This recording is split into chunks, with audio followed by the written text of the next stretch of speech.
Internet और research scholar का strong bond.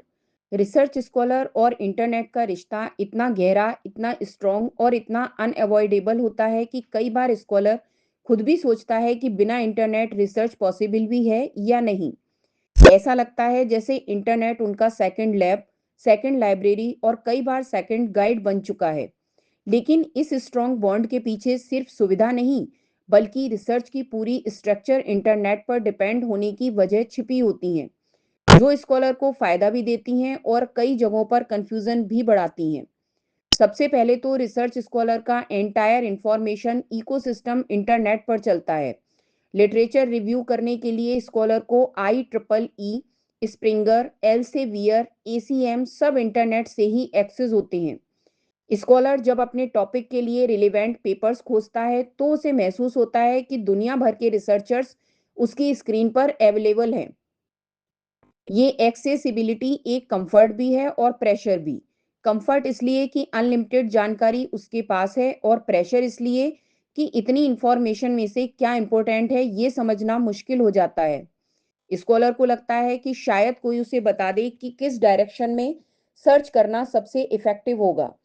Coding, machine learning models, statistical analysis, simulations, इनके solutions भी internet पर ही मिलते हैं। GitHub, Stack Overflow, Kaggle, YouTube scholars इन प्लेटफॉर्म्स को अपनी सर्वाइकल किट की तरह यूज करते हैं। लेकिन प्रॉब्लम यह है कि हर सॉल्यूशन उनके रिसर्च के लिए परफेक्ट फिट नहीं होता। कई बार एक छोटा सा एरर 3 घंटे तक स्कॉलर को परेशान करता है, और इंटरनेट पर कॉन्ट्रैक्टरी आंसर्स मिलते रहते हैं। स्कॉलर को इंटरनली लगता है कि अगर कोई एक्सपर्ट उसे एग्जैक्ट अप्रोच समझा दे तो वो अननेसेसरीली स्ट्रगल से बच सकता है। इंटरनेट का सबसे इंटरेस्टिंग लेकिन रिस्की पार्ट होता है इट्स डिस्ट्रैक्शन पावर। स्कॉलर जब रिसर्च पेपर ढूंढने बैठता है तो बीच में किसी लिंक से दूसरा लिंक खुल जाता है, फिर उस टॉपिक का नया कॉन्सेप्ट दिख जाता है, और अंत में स्कॉलर अपने एक्चुअल काम से काफी दूर निकल जाता है। यह इंफॉर्मेशन ओवरलोड उनके माइंड को हैवी कर देता है। उन्हें लगता है कि इतनी नॉलेज अवेलेबल है, लेकिन गलत चीज पढ़ ली तो पूरा डायरेक्शन बदल सकता है। यही स्कॉलर को एक्सपर्ट गाइडेंस की कमी बहुत स्ट्रांगली महसूस होती है। रिसर्च स्कॉलर्स का इंटरनेट पर स्ट्रॉन्ग बॉन्ड इसलिए भी बनता है क्योंकि उन्हें हमेशा अपडेटेड रहना होता है।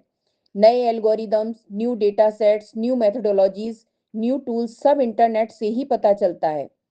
स्कॉलर को लगता है कि अगर एक दिन भी इंटरनेट से दूर रहा तो रिसर्च वर्ल्ड उससे एक कदम आगे निकल जाएगा, और यह fear of missing out, FOMO, scholar को इंटरनेट से और भी स्ट्रॉन्गर तरीके से बांध देता है।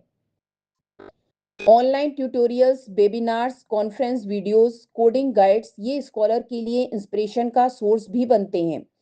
लेकिन साथ ही इन्हें देखकर स्कॉलर को कंपैरिजन का प्रेशर भी महसूस होता है। सब इतना अच्छा कर रहे हैं, क्या मैं वैसे ही कर पाऊंगा? यह प्रेशर इंटरनेट जनरेटेड होता है, और स्कॉलर को लगता है कि शायद उसकी ग्रोथ उतनी तेज नहीं है। इस इमोशनल फ्लक्चुएशन में भी एक्सपीरियंस्ड गाइडेंस की जरूरत बहुत स्ट्रांगली महसूस होती है। अंत में इंटरनेट रिसर्च स्कॉलर्स का सबसे ट्रस्टेड पार्टनर इसलिए बन जाता है क्योंकि रियल वर्ल्ड में उनके डाउट्स हर समय कोई सॉल्व करने वाला नहीं होता। गाइड बिजी होते हैं, लैब्स में सब अपने काम में लगे होते हैं, और घर पर कोई टेक्निकल सपोर्ट नहीं होता। ऐसे में स्कॉलर हर छोटी बड़ी समस्या के लिए इंटरनेट की ओर भागता है, चाहे कंसेप्ट समझना हो, डेटा सेट ढूंढना हो, प्लेगरिज्म चेक करना हो या थीसिस फॉर्मेटिंग सीखनी हो। कुल मिलाकर इंटरनेट और रिसर्च स्कॉलर का strong bond convenience, compulsion, pressure और सर्वाइकल इन चारों का मिला जुला कॉम्बिनेशन है।